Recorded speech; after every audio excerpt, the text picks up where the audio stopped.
Terungkap sosok pemilik kulkas yang penuh tumpukan uang, ternyata ini pekerjaannya.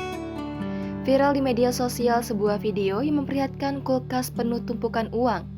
Dalam video yang beredar, kulkas tersebut bahkan tak mampu menampung banyaknya uang hingga berhamburan. Pada unggahan akun Instagram @yogyakarta.keras pada 19 Agustus, tampak perekam membuka kulkas miliknya. Namun, saat dibuka, isi kulkas tersebut membuat warganet tercengang. Bagaimana tidak, kulkas yang biasanya diisi dengan makanan seperti buah, sayur, ikan, dan lainnya, malah diisi dengan tumpukan uang. Dalam kulkas tersebut berisi dengan uang pecahan 50.000, 100.000, dan 20.000. Uang itu kemudian disusun dengan rapi di dalam kulkas. Saking banyaknya uang tersebut, kulkas itu tak mampu menampung. Sebagian uang lainnya terlihat berserakan di atas lantai. Setelah ditelusuri, ternyata video tersebut diambil oleh seorang warga Kecamatan Purwosari, Kabupaten Pasuruan, Provinsi Jawa Timur.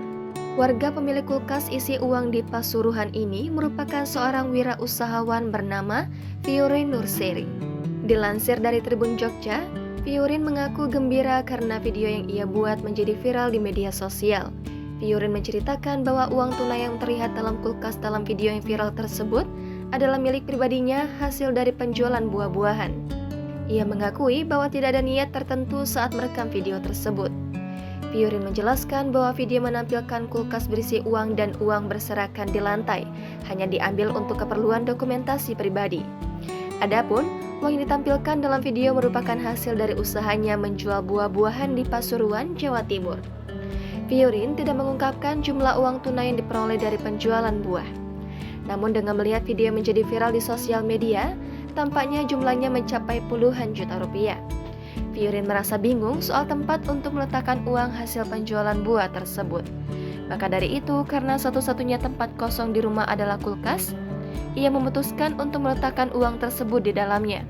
Soal waktu pengambilan video tersebut, Fiorin belum memiliki kesempatan untuk menceritakannya.